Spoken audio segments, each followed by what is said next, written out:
Welcome to The Drop, the Amen Breaks podcast. This week it's only myself, Aaron. We are going to be covering an issue which is something that I wrote about in an article on the amenbreaks.co.uk website this week. Are drum and bass labels still relevant in 2020? The Drop. Hi guys, welcome back to The Drop, the Amen Breaks podcast.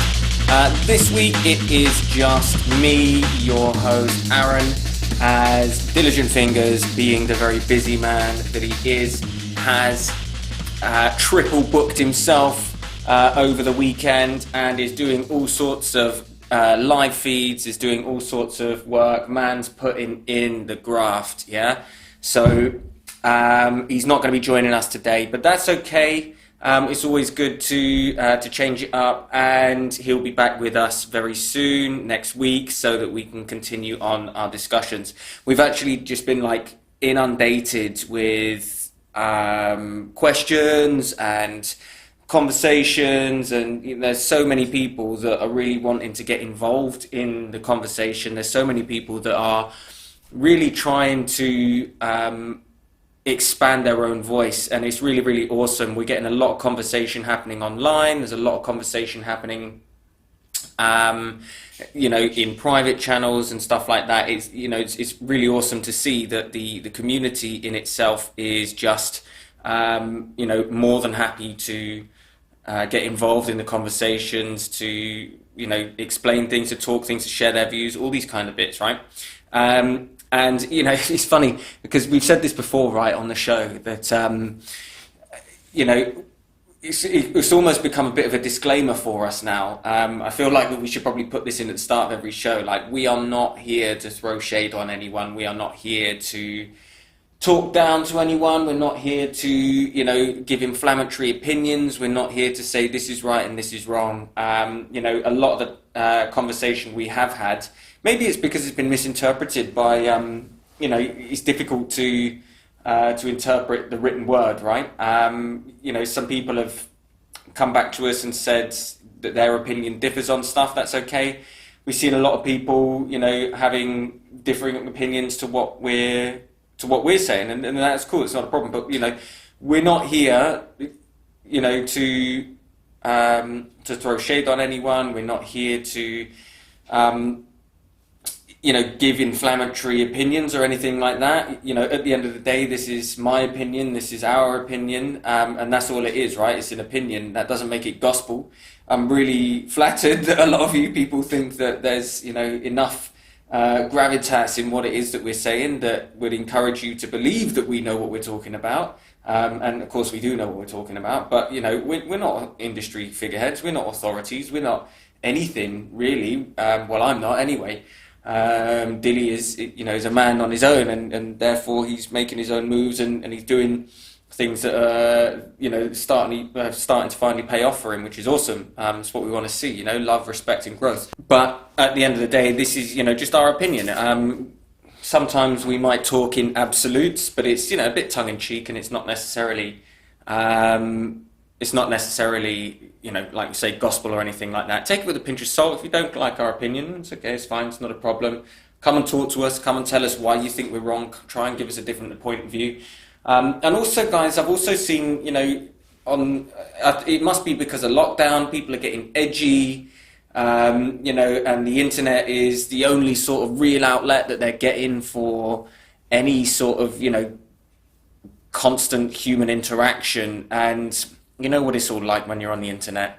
Like, leave the internet alone, put it down for a bit, do you know what I mean? You can't just be sat there looking at the screen all day on your computer or your phone, because it just gets you wound up, and then you end up saying stuff on the internet that winds other people up, But anyway, that's my little bit of a rant over in regards to disclaimers and bits and pieces like that as well. So today, guys, I want to talk about an article that I wrote on the Amen Blogs website. You might have seen it. It's called "Are Drum and Bass Labels Still Relevant in 2020?" Again, look, I am not an authority on drum and bass labels. I don't own one. I've never been on one. I'm probably never going to own one.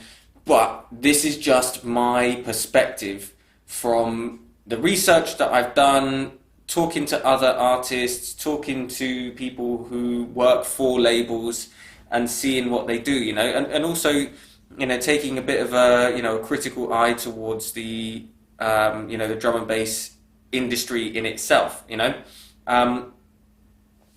a lot of mainstream artists and things like that need help from labels because they don't necessarily have access to the resources that are available in other sectors. Do you know what I mean? Like a drum and bass producer today, an electronic music producer can, if they've got their own skill set, do it all themselves, right? They don't need a label to help them do anything. And in other genres, they may well do. Do you know what I mean? Like if you're a guitar player or you're a singer, there's only probably so far that you can get with the equipment that you have at home. And that's not to say that these people can't get their hands on high quality studio equipment. That's not to say that these people can't do, recordings and release on their own. But maybe that level of knowledge and access isn't available to other areas and therefore are somewhat reliant on larger record companies.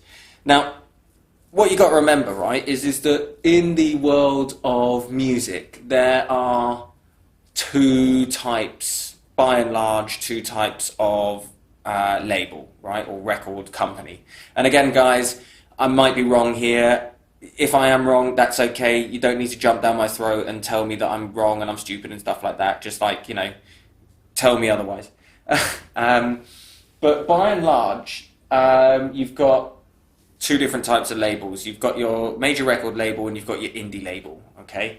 Now, major labels such as Universal Records, Warner, Sony BMG, these guys are the big players. These are the guys that give artists, $1 million advances. These are the guys that, will spend millions on world tours for people like Justin Bieber and, Taylor Swift and stuff like this. These are the record labels that are the ones that are able to get you into mainstream culture super duper quick, right?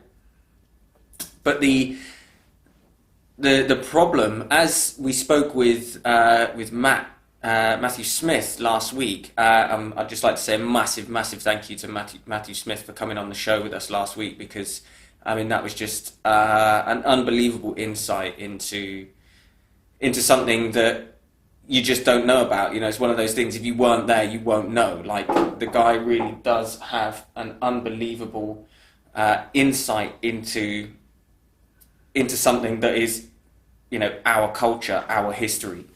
And it's really important that he is that he's sharing his work and his his artistry with everyone. And just as an additional FYI, guys, the reason why that podcast is not up yet is because he has been inundated with work from the BBC, and as a common courtesy, I always send out the recordings to any artistry interviews or recordings or stuff like that I do.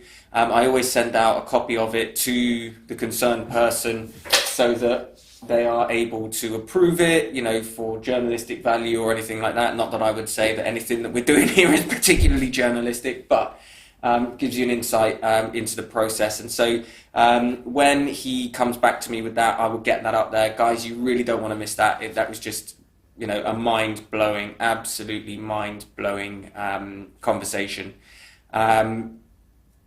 So, that was the reason behind that. Oh, cool, blimey, I've lost my train of thought now.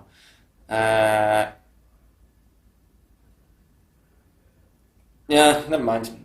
But, so just going back to, our drum and bass labels and stuff like that, again, so, Matt was part of all of these things. He's worked in these sort of different bits and pieces. He's seen the way that, the industry has grown. And one of the really insightful things that he spoke about was manufactured culture.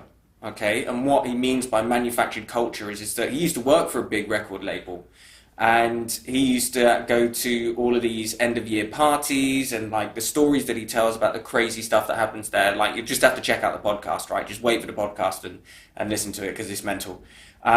But basically, they were saying that, you know, they invited all the BBC DJs, all the, you know, BBC execs, and all these sorts of things, and they told them what they were going to be producing. And, you know, obviously they'd put on these lavish parties, and they would spend money with them and stuff like that. So these guys were manufacturing culture. You know, they were saying, this is what's going to be cool, this is what should be played on the radio, these sorts of bits and pieces like that. So these guys were really manufacturing the taste in music that we had, telling us what was cool, what was not cool, and how things should change and evolve through, you know, the touch points that people had access to in terms of listening to this. You know, there was, and this is where like the free parties and stuff like that came from, is that all of a sudden there was a different channel for people to generate their own culture.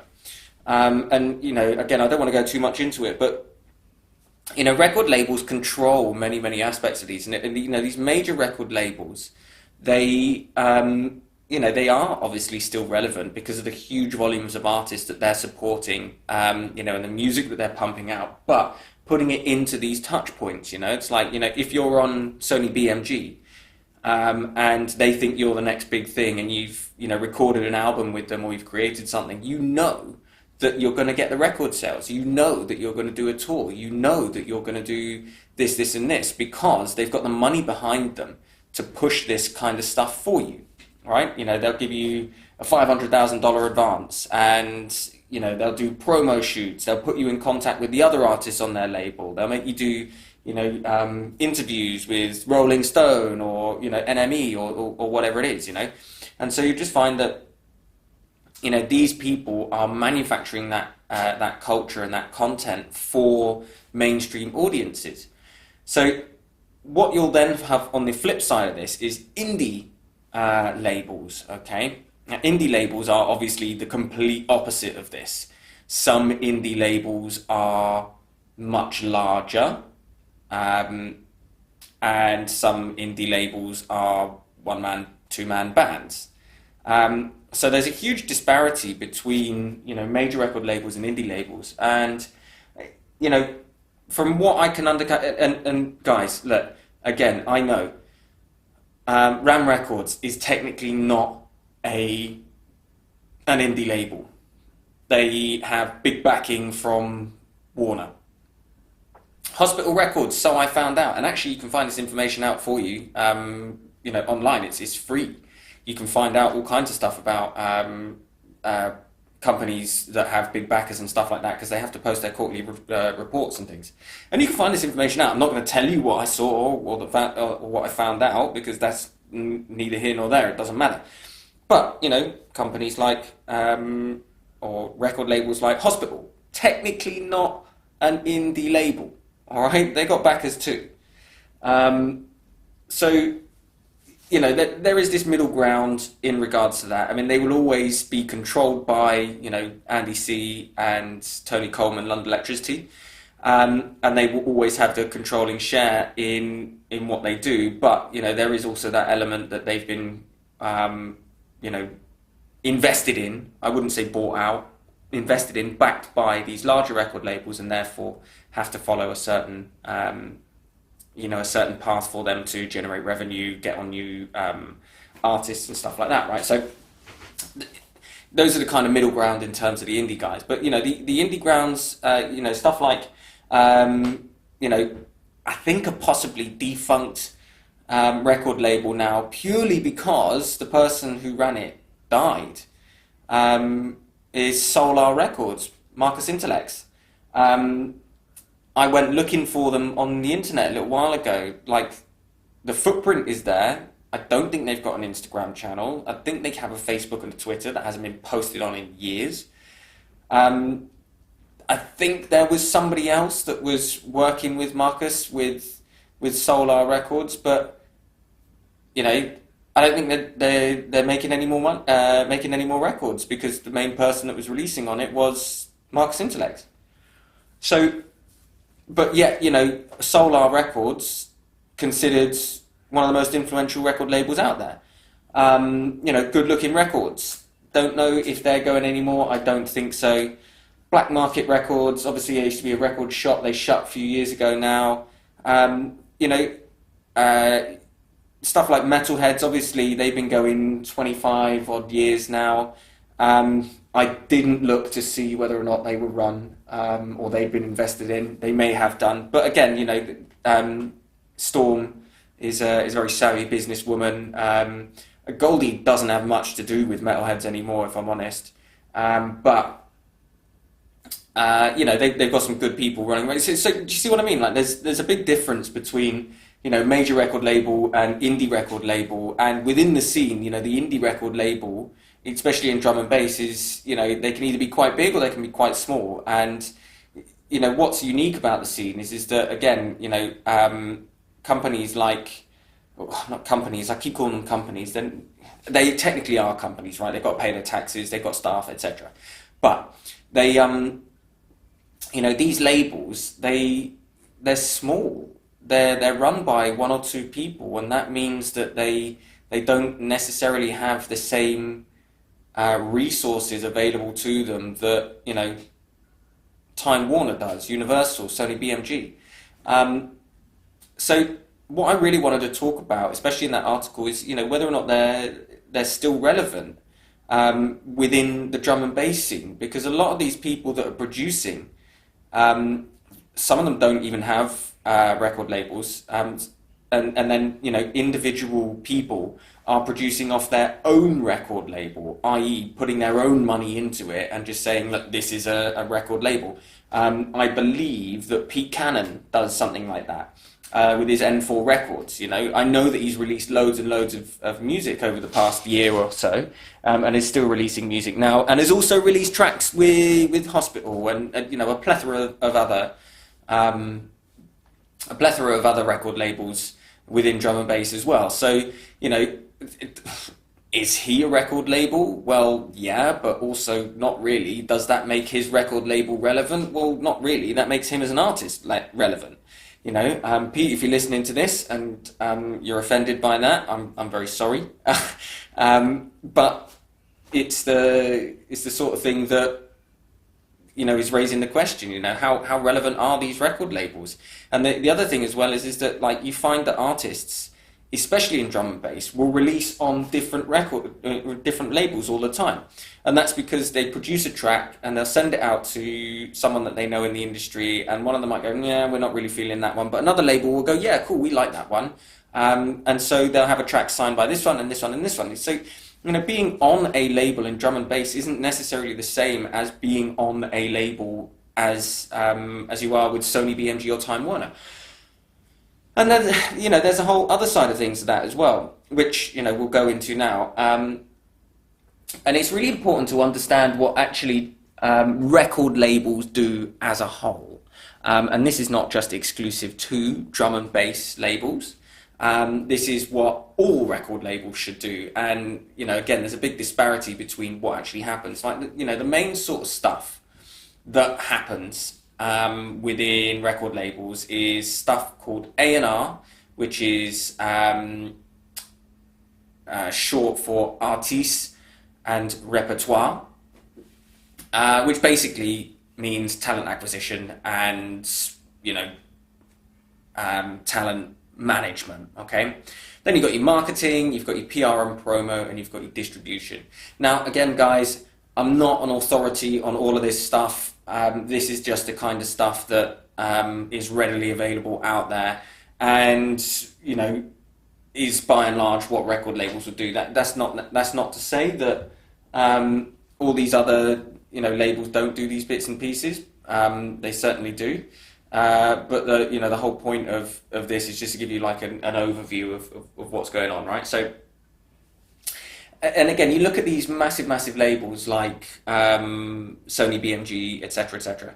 They, they'll have huge divisions of A&R. They'll have huge marketing teams. They'll have huge promo and PR teams. These guys, if they haven't got their own, marketing or PR and promo divisions, then they will be farming that out to, the Ogilvies, the Leo Burnett's, and the Saatchi and Saatchi of the world. They will be working with massive companies, spending huge amounts of money. And of course, the talent acquisition side of things is just never ending, right? They'll be scouring and scouring and scouring, using all the resources available to them to try and find these artists. So obviously their resources are way, more advanced than that. But again, as an artist, if you are social media savvy, if you are able to produce something that you can put online and you've got a decent enough following, then it's easy for them to find you,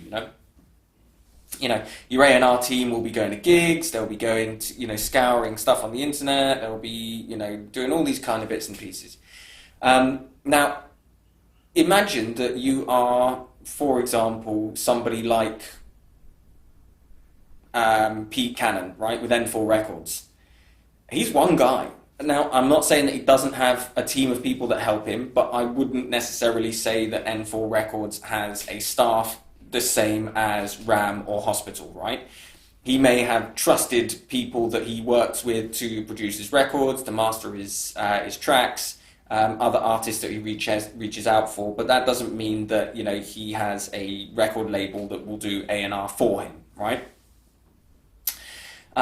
So how, as a record label, is he supposed to grow his talent list? How is he supposed to set all these bits and pieces up? I'm fairly sure, again, that Pete will get contacted so that he's able to play at festivals, at gigs and things like that. Other artists will reach out to him to remix stuff. When you've got those connections, when you're in that industry, that's what happens. But does that make N4 really a relevant label for him to do anything with? Well, not really at this moment in time. In terms of marketing, we're talking about managing social media, we're talking about, graphic design, we're talking about, advertising to our audiences so that, they know about the artist, they know about the records and stuff like that, And again, all of these guys, they're pretty active on social media, although again, you'd be surprised at how many labels aren't active on social media, aren't able to, constantly and regularly produce content. They're busy, they might not be social media savvy, whatever, running on existing networks, stuff like that. So it's a case of, the marketing teams that these guys have, they're huge and they're all specialists in all these sorts of things. People that are running, and I hate to keep picking on Pete Cannon for this, but he's just a prime example of a really, really great artist who is making really great things happen for himself and has put a load of hard work into his own record label.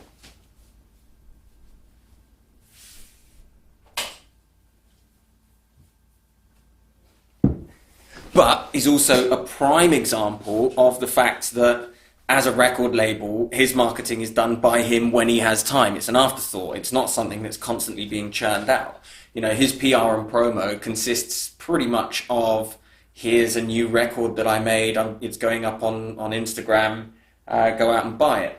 But on the flip side, he always sells out. Always sells out of his tracks because of the influence that he has in his social channels, which then goes on to the question of distribution, right? So distribution is managed in the old days, right? Huge record labels would be able to press to vinyl. They'd be able to fire out hundreds of thousands of CDs. You hear about albums going platinum and stuff like that.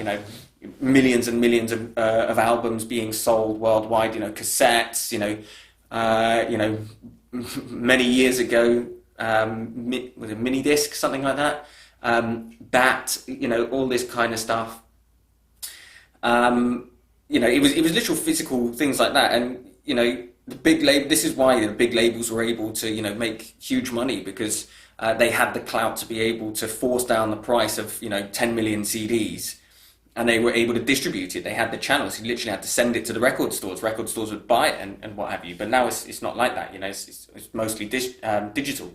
But even, you know, the indie labels 30 years ago, I mean, there was one or two places in the UK where drum and bass artists would go and get their music pressed.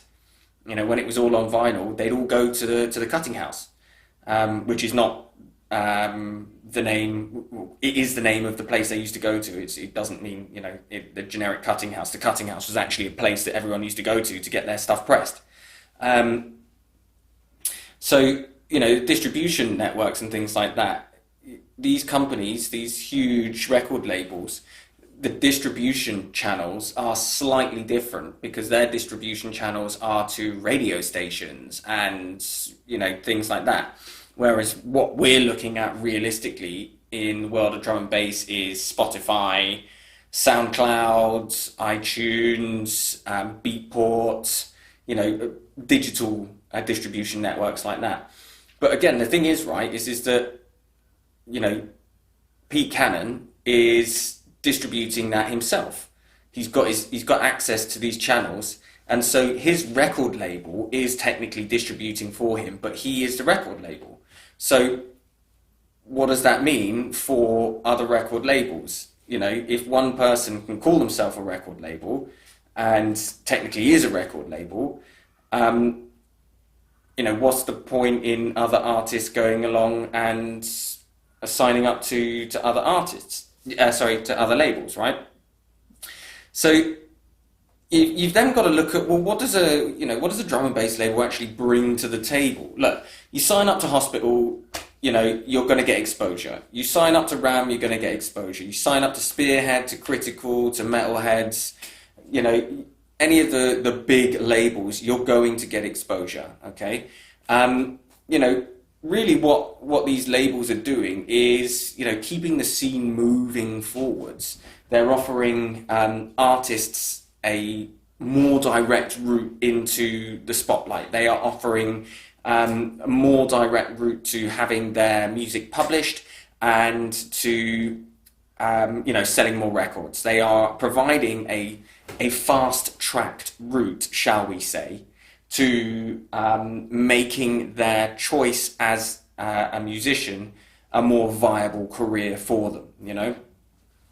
So, you know, labels will put on events, you know, label nights, you know, all these different things, record releases, you know, special events, promos and things like that, because they've got the clout behind them to be able to do it.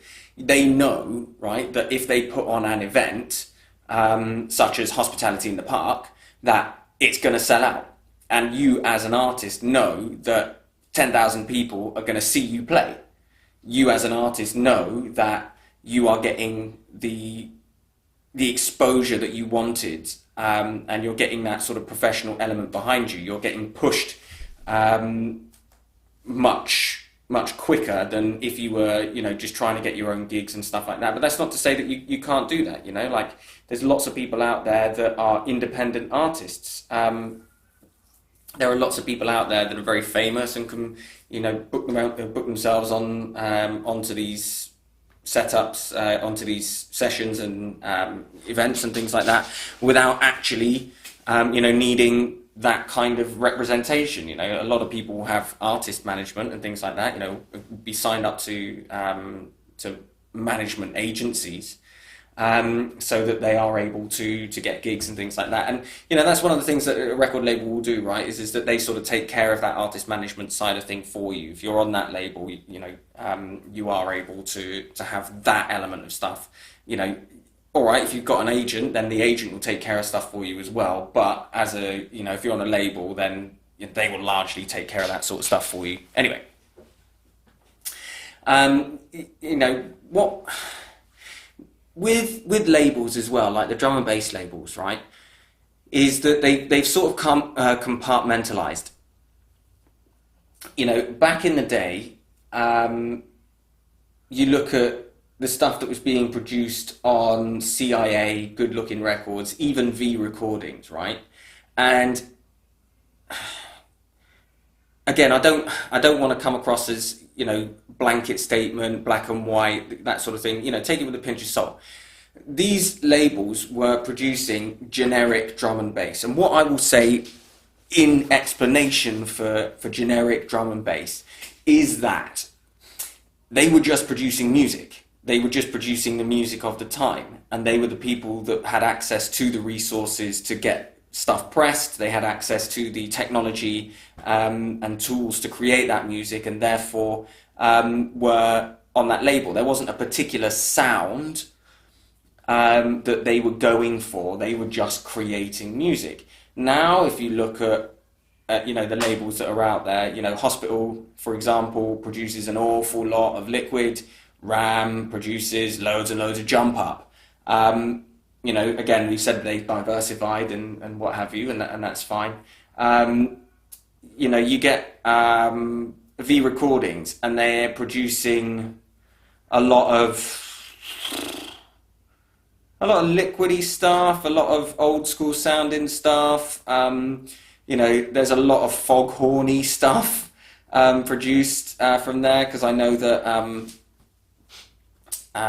Serum is on that label, Voltage, Blade Runner. They produce a lot of stuff on there as well, and that's their sound, right? So that and this is the other thing, right? Is that, like, does an artist actually dictate sound for that label, or does the label dictate sound for the artist? In as much as this is the music that they make, and therefore they want those kind of artists on there. Would you ever see anything by Serum or Voltage or Blade Runner on Hospital? Don't know. But ultimately what you find is that the record labels now are starting to sort of compartmentalize the sounds that they are creating, which in turn is pushing. Which is pushing that sound within that scene. I really do think that there is an evolution happening, not a revolution, an evolution happening within the drum and bass industry. It is sort of picking its direction. It's kind of building up its professional element of things. Hospital and Ram are leading the way in terms of big label professionalism in what they do. You look at smaller records like Souped Up Records and stuff like that. Again, there's a very small team running those bits and pieces, but they are doing their best to make things as professional as they possibly can. And again, I'm not one to pass judgment in terms of professionalism, but that's certainly the impression that you get from the stuff that they're doing and how they're going about doing it. So there is this sort of weird sort of juxtaposition, right? Because again, a lot of these labels are indie fundamentally. They are small teams managing as much of what a label should be managing as they possibly can. But often for not very many people, which begs the question of whether or not they're really labels in as much as it's just a couple of people making music on a particular record, using trusted suppliers for stuff like distribution and studio time or things like that. It's kind of hard to sort of grasp the concept of what a record label is actually doing for musicians who don't need a studio or don't need a centralized studio in order to create music. If you check out Spy's house, right, you see a couple of pictures of it on Instagram. It looks sick though, right? Like it's like set up decks, slick TV, really nice, LED light system on the go, that sort of thing. He can produce music there. He doesn't need to go into any studio. He's got one in his house. Most producers and DJs have the access to create the music that they want. They don't have to go anywhere to do anything. There's somebody... Hang on, I'll just find this out now. I've got access to this. I can find this information out right now. Sorry, I'm just checking on Instagram for something. Who is this? Hugh Hardy, right? So Hugh Hardy, he is on Hospital Records. He has just released, or is just releasing, an album entitled 7 Tunes in 7 Days, all right? Hugh Hardy, on the week commencing 30th of March, set himself a challenge to write a new track from scratch every day for 7 days whilst in lockdown, okay? This is an artist who is signed to Hospital Records, okay? Has had probably next to no contact with anyone from the label team, A&R, marketing, PR, distribution. Very little contact, I would say, with Tony. And yet has just produced an album, a 7-track album, that's going to be released on Hospital Records in 7 days from the comfort of his own home. You know, it just goes to show, like, it is so hard to define what a record label is actually doing for drum and bass artists. You know, they're not getting them in for studio time. These people don't need the help of industry specialists. All right, they'll send it off to the Hospital team for mixing and mastering. All right, but even then, you know, I don't think that there's somebody within the Hospital team. And again, I don't know, Tony, if you're listening to this, you know, please feel free to correct me. I don't know if there's anyone within the Hospital Records team that actually does any mixing and mastering. I think maybe they send it out to their trusted suppliers to do it, right? And they might pay for it, but you know, I don't think that it's like, you know, bank-breaking amounts of money. He could probably do it himself, or he could pay for somebody to do it for him anyway. So, do you see what I mean? Like, it's so hard to sort of really understand the concept of what drum and bass labels are actually doing for drum and bass artists. You know, if you're a successful enough DJ, artist, producer, musician, and you will have only gotten there through working really, really hard and doing gigs and, you know, managing your bits and pieces by yourself, then it's difficult to see why you would need a label, you know? The one thing that I will say that the labels have going for them, especially the larger ones, is that they will handle all of the legal stuff, which, as we know, within the music industry, is tricky waters to navigate. You know, and you often hear of artists, especially on the bigger labels, getting done over on their contracts, or, you know, owning the rights to their music and, you know, things like that, you know. So this is where, you know, a label would come in and, you know, provide you with the legal aspect of stuff, or at least you'd like to think so, wouldn't you? You know, I can't imagine that, you know, somebody like Tony Coleman on the Hospital team would be looking to screw over any of his artists by keeping the rights to the music, or, you know, keeping the masters and stuff like that. You know, you just don't see it. But again, like, we don't know. Like, we don't know how. And I'm not accusing Tony Coleman of anything here at all. But you don't know how stuff happens within these, you know, within the business runnings of these record labels. I don't know. Hospital Records might say that they own the rights to, and they may well do, right? And I'll tell you a story that that may have some credence to this, right? A little while ago, a few years ago, 2017, I think it was, I went to Let It Roll with my mates, and we saw Netsky, right? And he played a killer set. It was awesome. Let It Roll put the video up on their channel. One of the few videos that they've put up. Really annoys me. That's something for another day. Really, really annoys me that all these labels, all these artists go to play these killer sets at this massive drum and bass festival. And like 3 videos out of the 100 artists that play are actually recorded and put up on YouTube. It winds me up. It's neither here nor there. So we were, the next year, we were discussing, me and my mates, as to whether or not Netsky would be back, because at that time Netsky had sort of taken a break from playing drum and bass and producing drum and bass. Thankfully, he's now back on Hospital, now producing more records with the Hospital team. You know, we've welcomed him back into the fold with open arms. He was never cut out for the EDM scene that he tried to move into. I don't know, like, they just didn't get him. And, you know, we've always got Netsky because he was always amazing at drum and bass, and that's the thing that we love him for, and we couldn't really understand why he was trying to break into that world, but it's neither here nor there. Anyway, so we were like, oh, is Netsky playing? We saw on Netsky's website that he was, and then he wasn't, and we don't know. Anyway, so I can't remember how I managed to get onto it, but, because I think I was looking at the Hospital website for something, and I saw that Netsky has like several albums on the Hospital record shop, and it was like, you know, it was artists. I can't remember why I was looking at it, but I was looking at the Hospital shop and it was artists, and Netsky was on there, and I was like, you know, I sent a message to Tony on Facebook Messenger, and I said, do you know if Netsky's playing? And he was like, well, why would I know?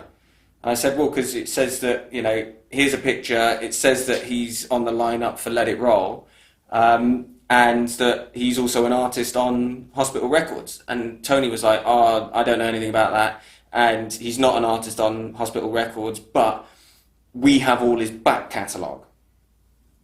So going back to the point of, you know, how record labels deal with these sorts of things, I don't know. I mean, they have all his back catalogue, they got the rights to sell all of that stuff, so you don't know. You know, you just don't know what record labels will do or won't do for their artists in terms of the legal side of things. So, you know, there is that element there that, you know, artists may or may not have control. And again, I'm not saying anything bad about Hospital Records, not at all. It's just an example of, you know, what labels have in terms of deals with their artists. Netsky's obviously massive, right? So him having all of his back catalogue being sold on the Hospital shop, you'd like to assume that he's getting his percentage of royalties. I have no idea. Again, I'm not an industry head. I don't know anything about it. I've never spoken to Netsky. Well, I have spoken to him, but only as a drunken punter at one of his gigs many years ago. Another story for another day. But you know, I've never asked Tony about that. You know, so why would I know anything about what their deal is? But it just goes to show that record labels, you know, do have some element of control and clout on these sorts of things. So if you're an artist, right, and as you know, as an independent artist, you may have concerns about what rights are going to be given. Like, are you going to get a salary? Are you going to get paid? You know, what's the royalties like? Do you own the music? This, that, and the other. You know, if you're an artist, for example, Pete Cannon, who owns and runs his own record company, he gets to keep 100% of the profits that he makes from his record sales. Unless, of course, he collaborates, yada, yada, yada. You know the deal. So, you know, why does an artist, especially in the drum and bass world, need a record label? What's a record label actually doing for them? You know, a lot of these record labels as well might not have the same sort of financial clout that RAM or Hospital have. So what additional benefit are they getting? You know, are you able to produce your own music on your own terms and sell it via your own distribution networks? And we'll talk about distribution networks in a minute. And this is something that I learned from a previous interview that I did. You know, how can you guarantee that, you know, let's say that you're on a smaller label and they put on a night and not that many people turn up, you know, could you have made more by booking yourself onto a different night or going to, you know, this particular industry label, you know, or this label night? You know, what is it that that they're actually doing for people? So one of the things that I really think that that record labels, or not so much record labels, right? It's the industry as a whole. Drum and bass and jungle and the rave scene has a huge nostalgia issue. All right. Um, it's probably one of the reasons why vinyl sales are still so high. Um, I genuinely believe that, these record labels and stuff like that, yeah, they are filling a gap, but it's one of the few I can't really think of many other genres where the record labels are almost, if not as famous as the artists that play on them. Like you don't see people walking around with Universal, Warner, or Sony BMG t-shirts, right? You see people at raves all the time with Ram, with um, Hospital, with Critical, with V Records. Like you see people getting tattoos of this stuff all the time, right? These guys are massively, massively influential. And, you know, like I said, there's a huge sort of nostalgia issue that happens within drum and bass. And it's kind of like people are holding on to these sorts of things because just nostalgia. I genuinely don't feel that record labels are as important to the scene as we, the audience, make them. Like any one of these artists could release something on their own by themselves and it would still be as successful. But it's the record labels that sort of hold everything together, that kind of like this glue, this social and scenic glue that keeps everyone sort of gravitating around the artists and stuff like that. Because I don't really even think that the record labels are dictating that much in terms of what kind of music is being played. I know we said that one label will specialize more in liquid, one's more in jump up, one's more in, neuro, Black Sun Empire, like Blackout Records, for example, one of the main guys for neuro. They're not necessarily dictating what sound is being produced or how the scene is being developed, because people are producing it themselves and they are generating large followings online through their own channels, right? So if they're creating something new and they're not signed to a label, well, how can the label dictate that that's what's good, So, like I say, it's all to do with nostalgia and these sorts of things. And I'm not saying this is the only reason. And again, if you don't agree with me, fine, whatever, give me a reason why you don't agree with me. But from what I can see is that nostalgia plays a huge part in why record labels keep going. It's almost sort of like, in order for you to be a legit record label, you kind of have to be a very small one-man band or, very small team, one-man band kind of outfit that's just, producing record after record after record, but of very high quality stuff. There's very few low quality records being produced on any label or by any, inverted commas, professional artist. So, it's kind of like, we choose for these labels to still be there. All right, they exist because they make money, and they make money because they produce music that we buy, But again, if you decentralize that, all of these people would produce their music on their own anyway, and we'd find out about it through the channels. It's kind of like a chicken and egg thing, right? This music wouldn't necessarily have been created if these people weren't creating these record labels. But the record label sort of came about as a brand, as an icon for these people to sort of stand behind.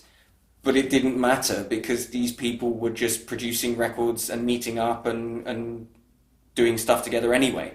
So it's kind of like this big mishmash of stuff that is essential but not essential at the same time. Like these record labels are brands, huge brands in the scene. So realistically, they've got the edge in terms of distribution for artists and stuff like that. But again, I did an interview with Epidemics If you did not see the set that Epidemics did for the first Ram House Party Weekender, then you should go back and see it. It's on his YouTube channel, it's on his Instagram. It was just blinding, like absolutely ridiculously good. And he's an artist that has literally just signed an artist agreement with a label in Germany. And he's produced an album on his own before the artist agreement. I think it's TuneCore that he was using. Like, you can sign up to these things. They're distribution networks. They'll put your music on iTunes for you. They'll put it in places where people can buy it. You know, I don't know how much it costs to be on it. Probably not a lot, if anything. They will probably take a percentage of every sale that is made through these sorts of things. But if you've got enough following, if you've got the ability to reach out to your audience and get people saying, yes, I'll buy your stuff, you don't need a record label to distribute it for you. You can do it yourself. And there's loads of ones out there. CD Baby, Reverb Nation, Ditto, Louder, Mondo Tunes, DistroKid, TuneCore. You know, take your pick. The only thing that a record label realistically has for you in terms of distribution these days is, if you want to go vinyl, access to vinyl pressings. But even then, you can do that yourself, right? Although a lot more expensive, granted. But you can release on all the same places they release on in terms of online. The only thing that they've got edge-wise is a larger clout and following for you. You know, it's kind of like, you know, a hype service for you, more so than anything. They'll put it through their channels. They've got the money to spend on PR and promo. They've got the money to spend on advertising. But again, like, if you're social media savvy, you don't need to spend all that much money on advertising. You can reach the right people. You can get people to listen to your music. And so, you know, it's easy for them to do that. Look, I'm not here to bash record labels. I'm not here to bash drum and bass labels. I'm not here to say that they're completely irrelevant.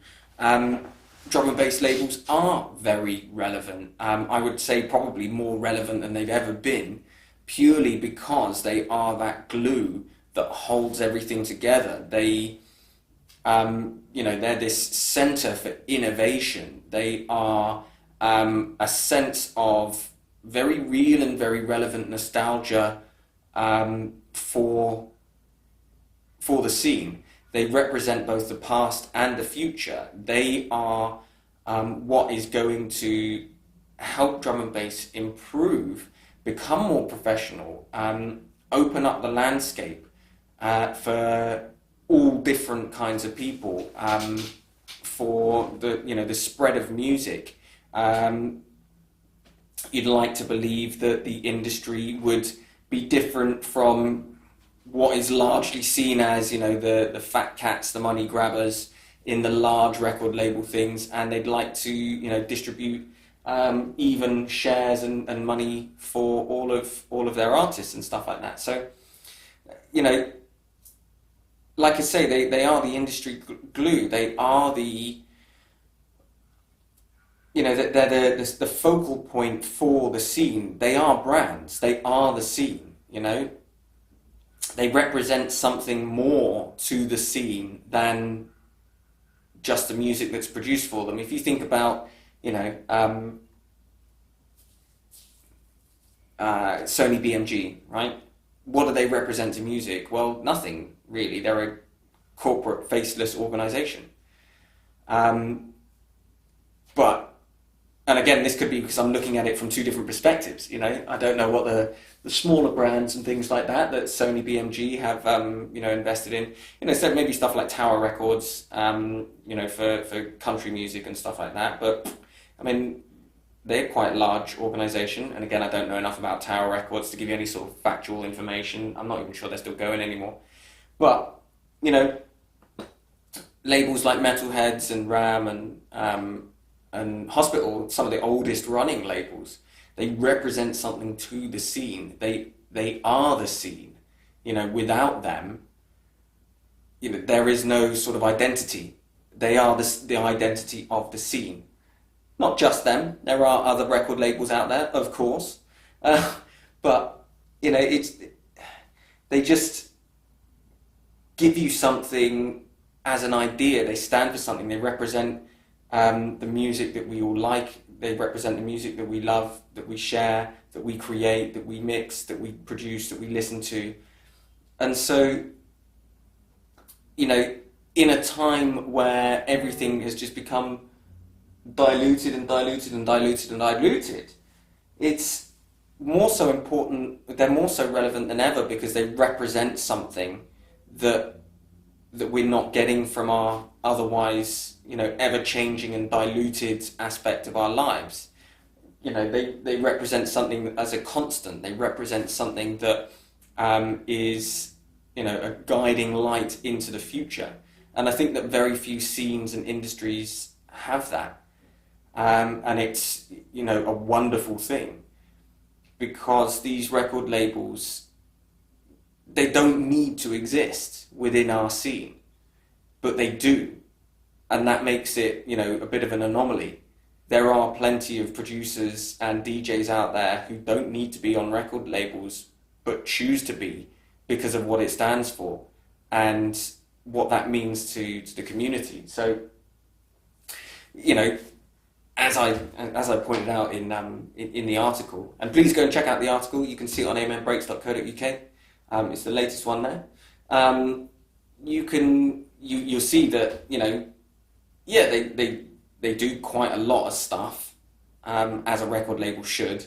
Not all record labels, drum and bass labels, are able to do all of the stuff that they should, and to varying degrees of professionalism, I would imagine. But they are just so relevant to today's scene. They represent so much more than just a record label. They mean something to a great many people. Without them, the scene I don't think would be what it is today. Nor do I think that it would continue to move in the direction that it is going. These record labels, when record shops were closing down left, right and centre, when clubs are closing down left, right and centre, bars, pubs, all this kind of stuff, when we are having our, historical culture eroded from us in one form or another. And again, this is something that Matthew Smith spoke to us about, is the enclosement, the closure of culture in the UK, and of particular this scene, because it represents freedom from all the usual standards. These guys, these record labels, represent a way for us to keep in touch with our past. They represent a way for us to be able to keep moving forwards. And as brands, they mean something to the community. It's kind of like football teams. The teams change all the time, right? But from one season to the next, like the entire 11 might be different. But the representation, the idea, the ideology, the connection to the fans that a club has, which is a changing, movable thing. Lots of teams have changed where they play, and lots of teams have changed their name. Lots of teams have changed their kit over the years and obviously changed players and stuff. But that doesn't stop people from supporting that same team. That doesn't stop them from keeping that identity and connection. And it says something about them, their personal cultural identity. And it's the same thing with drum and bass labels. They're so relevant because so much stuff is changing and has changed. Even the music and the scene is changing in itself. It's getting more professional. There's a lot more, modern day professionalism going on throughout the scene. But these labels are kind of like, this pillar or this bridge between the old carefree days where everything was fast and loose and not professional and all the way to this modern, cleaned up image that drum and bass has. So Realistically, I think that, drum and bass labels, especially in today's society, are way more relevant than they ever have been. Probably more so relevant than the musicians and the artists that they represent. The label itself is more so relevant to the scene than the music that's being produced within it, which is incredibly ironic. And I think that is just the whole thing about drum and bass in itself is that it is a juxtaposition. It is an irony. It is an odd place to exist, but that's why we love it. I think that's pretty much everything that I've got to say on the matter. If I'm honest, I've blabbered on for an hour about whether or not drum and bass labels are relevant. If you guys have any thoughts you'd like to impart in regards to anything that I've said, please let me know. If you think I'm wrong, please let me know. Tell me why. If you think I'm right and you have something to add, please let me know. Cool. I'd love to hear your thoughts. I'd love to speak with you. I really hope that you have enjoyed this week's episode. Again, apologies for having nothing up for you over the past week. That is because I am waiting for approval from Matthew himself. Diligent Fingers should be back with us next week. Man's been working hard because he sent me a message. He said, I've triple booked myself, right? So man's out there making money, you know what I mean? He's out there grinding, he's making his name. I think he's promoting his EP as well, so make sure you go out and check out his EP. Go and follow Diligent Fingers at Diligent Fingers. As ever, guys, make sure you follow us on Instagram, on Facebook, Amen Breaks UK. Go and check out our shop. New merch is being dropped on a reasonably regular basis. And also make sure you go out and subscribe and check out the blog as well. There's loads of cool stuff on there. This week I should also have a very exclusive mix for you by Jen called Break It. Recorded by Matthew Smith in 1995 in a field at a rave. Very, very exclusive mix that will be available for you on the website with the write-up from that article that we did last week. So, as ever, guys, thanks for tuning in. Thanks for listening. Much love and respect. Can't wait to chat to you all again next week. So, don't forget, guys, like, subscribe. Tell us if there's anything that you want to talk about. Is there anything that you think that we should cover? We've got loads of topics, some really difficult ones, some hot topics that are probably going to wind a few people up, but that's the whole point of this. Look, we're here to have conversations. We're not here to throw shade. We are just trying to get people talking to make the world a better place through our shared knowledge and understanding. So thanks, guys.